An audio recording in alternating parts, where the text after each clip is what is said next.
O Royal Plaza Shopping tem muita curtição, lazer para a família e filmes no telão. Completa o seu dia na hora de comprar, porque aqui tem tudo em um só lugar.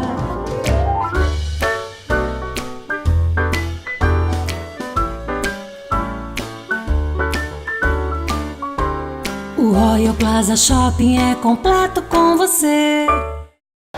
Oi pessoal, no Royal na TV de hoje o assunto é literatura e cinema. Literatura de produção local. Eu vou entrevistar o escritor estreante Armando Ribas Neto, que lançou na Feira do Livro desse ano aqui de Santa Maria a obra Marvin Green e a Chave Mestra. E além disso, a gente não pode deixar de falar na nossa dica de cinema, é claro, sobre Vingadores Ultimato, que tem tudo para ser o filme do ano. Então confere o programa de hoje.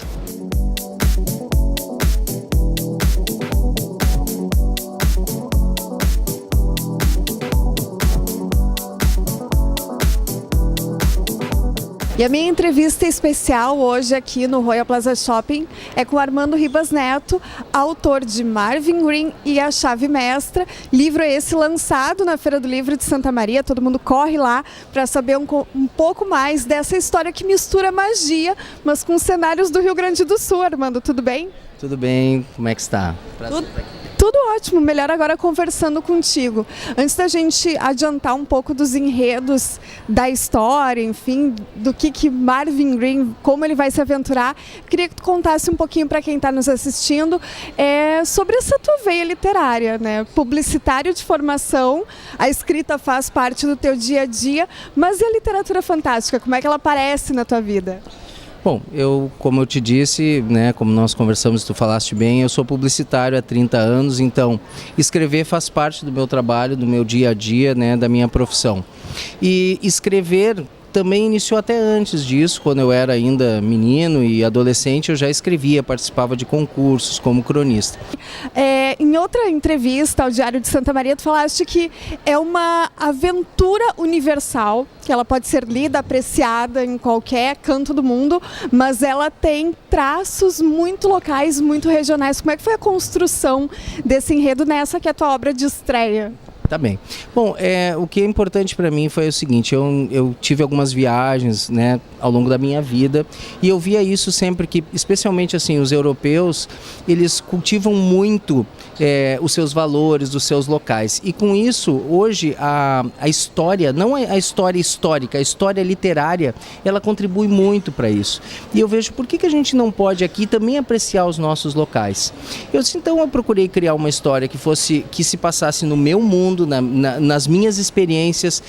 Eu remeti essa história para 1983, que é uma época que eu fui criança, que eu fui adolescente, porque eu queria resgatar esse olhar, o olhar da criança, né? O olhar que eu tive com relação às coisas, e contar uma história, como eu disse, que poderia se passar em Londres, poderia se passar em Nova York, poderia se passar em Paris, mas que se passa aqui, no meu mundo, valorizando os espaços que eu conheço e espaços que a maioria das pessoas desconhece. A gente tem espaços incríveis, misteriosos, fantásticos, que poderia se passar esse tipo de história, né? E quem sabe não se passou. E que eu gostaria de contar isso. Então, falar sobre a minha aldeia, falar sobre as coisas que eu conheço, não falar sobre um estrangeirismo, né? Mas, ao mesmo tempo, trazer uma história urbana, como eu disse, que poderia, que qualquer pessoa possa ler e se identificar. Bom, antes da gente começar a gravar a entrevista, em off tu me falavas dos olhares sobre Boca do Monte, sobre castelos no sul do estado. Como é que foi essa tua busca por tudo isso? Eu sempre fui um curioso por natureza, né? Então eu sempre busquei essas coisas. Aqui em Santa Maria, quando eu era criança, na Rua Daute, e existe lá até hoje, uma casa que diziam que era a Casa da Bruxa. Então aquilo instigava a minha curiosidade infantil. Eu não tinha medo, eu tinha curiosidade de conhecer. Tentei entrar na Casa da Bruxa, várias vezes não consegui, né? E ao mesmo tempo o Castelo das Pedras Altas, que é uma coisa que a maioria das pessoas desconhece, é um castelo medieval que existe aqui no Rio Grande do Sul, lindo, belíssimo. E como eu disse, a gente desconhece esses valores, a gente vai tentar buscar fora. Então eu que sempre gostei de visitar esses lugares, passei a visitá-los ainda mais, e eu disse, eu vou trazer eles para dentro de uma história. Tentando coisas como, por exemplo, a própria Garganta do Diabo, que eu falo, no livro eu transformo ela numa coisa diferente, não vou dar spoiler, vão ter que ler a história, mas eu acho que era uma homenagem que eu podia fazer, né? Porque é um nome interessante, é um nome, né, muitas vezes sinistro, mas ao mesmo tempo para nós é da nossa convivência, né? Eu fui buscar, embaixo do Palácio Piratini, nós temos túneis que pessoas que trabalham no palácio acham que é lenda urbana, mas eles existem, né? E experiências que eu tive ao longo desse tempo e que eu fui buscar ainda mais para colocar no livro. Quanto tempo levou esse processo de pré-produção até o Marvin Green ganhar as folhas do livro, ser impresso? Então, foi desde 2014, né? Então, por quê? E até as pessoas me perguntaram, né? Levou tanto tempo para escrever? Não, é que na verdade, assim, primeiro, eu precisava amadurecer um pouco como escritor nesse estilo, eu achava que era importante, porque mesmo que seja uma obra de estreia, eu acho que a gente tem que tentar amadurecer durante o processo. Até porque a primeira impressão é a que fica. Sem dúvida. Então, eu acho assim, eu acho que dentro do meu perfil profissional, inclusive pessoal, eu queria tentar, não digo que eu fiz o melhor, mas certamente o melhor de mim eu quis colocar, ou pelo menos o melhor de mim neste momento. Então, assim, eu escrevi a história, eu voltei atrás, eu reescrevi coisas, eu fui visitar espaços para eu poder dar uma descrição mais interessante para aquilo, né? Fui pesquisar um pouco mais e acabou que também isso se tornou uma história seriada. Nós temos continuações, então por isso que demorou um pouco mais o projeto. Bom, e tua equipe, quem colaborou contigo, quem te inspirou?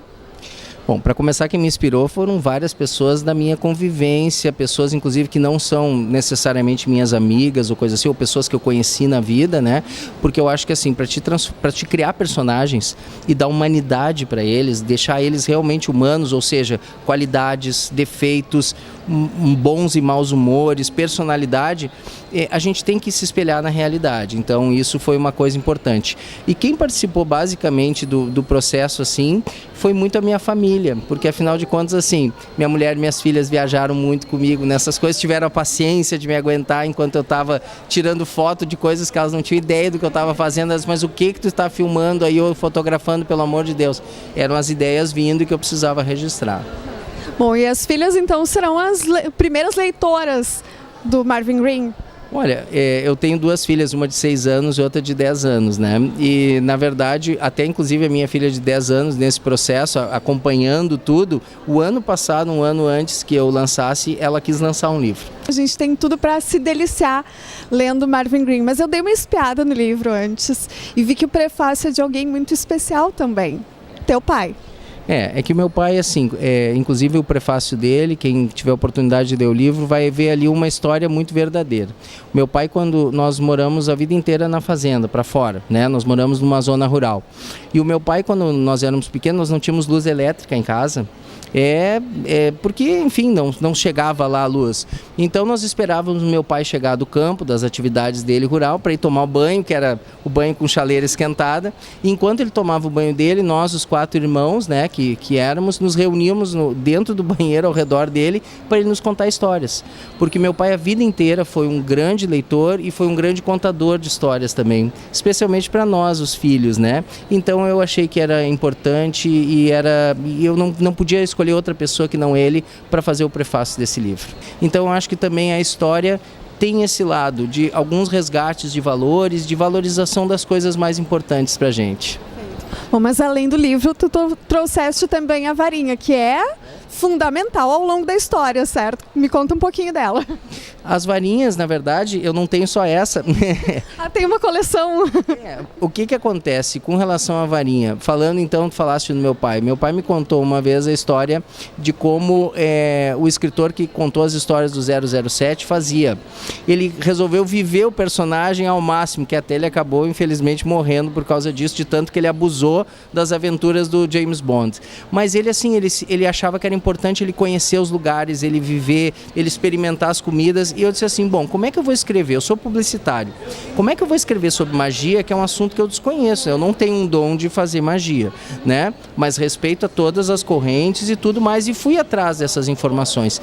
E vi que não existe magia, ou pelo menos a magia, ela faz parte a varinha. E eu disse, como é que eu vou descrever uma varinha? Como é que eu vou falar sobre um instrumento que eu não conheço? Então eu resolvi produzir uma primeira varinha. E aí eu fiz uma primeira varinha e aí acabei descobrindo que eu tinha um dom manual que eu desconhecia e comecei a fazer várias varinhas de vários tipos. Espera, é feitio teu? Claro. Artesanal teu? É artesanal minha. Hoje eu já fiz mais de 400 varinhas. Inclusive as pessoas que foram no meu lançamento puderam levar varinhas para casa, que eu presenteei muitas delas com varinhas, né? E inclusive as pessoas que continuarem comprando o livro, nós vamos presentear com mais varinhas, todas elas artesanais, todas elas feitas por mim. Nossa, que bacana, Armando. Bom, quem perdeu o lançamento, mas ainda quer prestigiar a tua obra de estreia, que veio muitas depois disso, onde encontra o livro, como é que te encontra, enfim? Bom, nós estamos agora vivendo a Feira do Livro, já tivemos o lançamento lá, a sessão de autógrafos, que foi uma experiência muito bacana, estar perto do público de Santa Maria, que me recebeu, olha, com um carinho imenso, tanto no meu lançamento que ocorreu dias antes, né, onde nós vendemos mais de 600 exemplares na noite de estreia. Isso eu vejo que muitos escritores experientes às vezes não conseguem, então eu atribuo isso a carinho puro, né, e nos dando essa oportunidade de contar essa história. Mas então, nós estamos na Feira do Livro, na SESMA, na Atena, na Estação das Palavras, na Livraria da Mente. Então, assim, as principais livrarias de Santa Maria, todas elas têm o nosso livro, tanto nas bancas da Feira do Livro, quanto depois nas livrarias comerciais, né, ao final da feira. Certo, muito obrigada pelo teu carinho com a gente aqui na TV Santa Maria, no Royal na TV. Sucesso, e que Marvin Green ganhe muitas outras páginas e muitos leitores por todos os lugares. Muito obrigado, eu que agradeço, como eu disse, essa oportunidade. Espero que leiam a história, que gostem da história, né? E como eu disse, escrevi com muito carinho, com muita responsabilidade, porque eu acho que assim, a oportunidade de tu entrar na casa das pessoas e receber essa oportunidade da história ser lida é uma coisa muito especial e eu agradeço. E se gostarem, tem mais.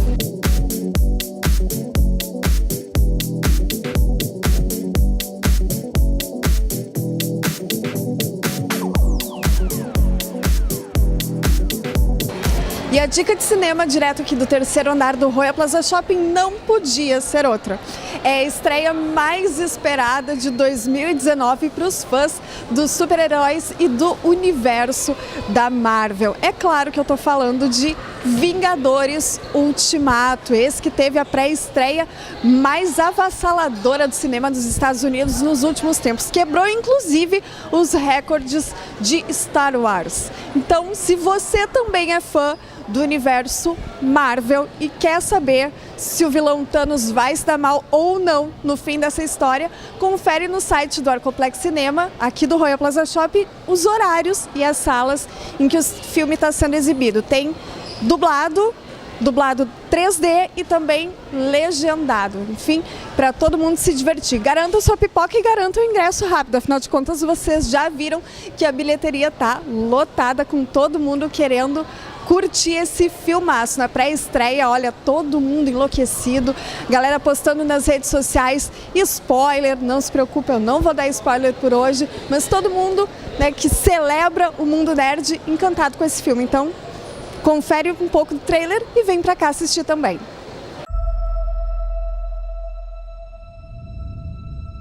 God, seems like 1,000 years ago. I fought my way out of that cave. Became Iron Man. Realized I loved you. I know I said no more surprises, but I was really hoping to pull off one last one. The world has changed. None of us can go back.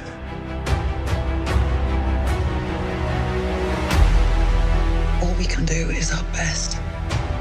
And sometimes the best that we can do is to start over.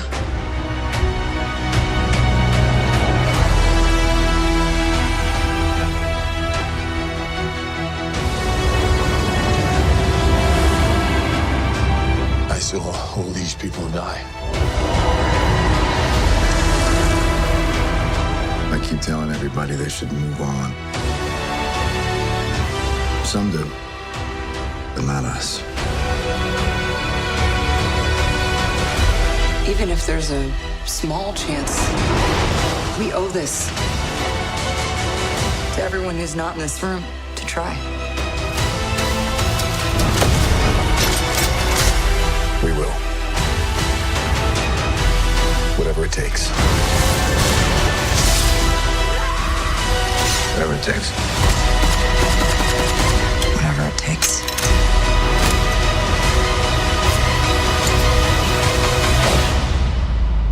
Whatever it takes.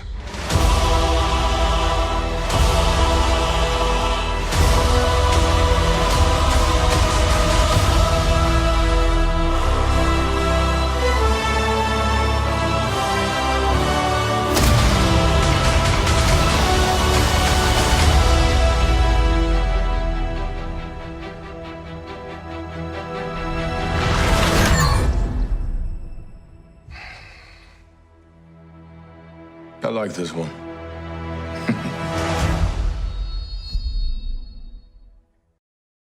No programa de hoje é isso, pessoal. Façam como eu, venham também para o Royal Plaza Shopping, que é o maior shopping da região central do Rio Grande do Sul. Está cheio de opções para você, para sua família, para todo mundo se divertir à beça. Até o nosso próximo programa.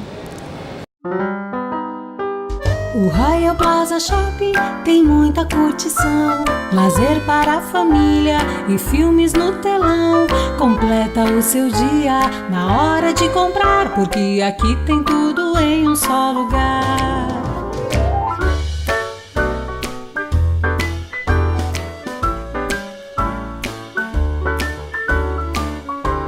O Royal Plaza Shopping é completo com você.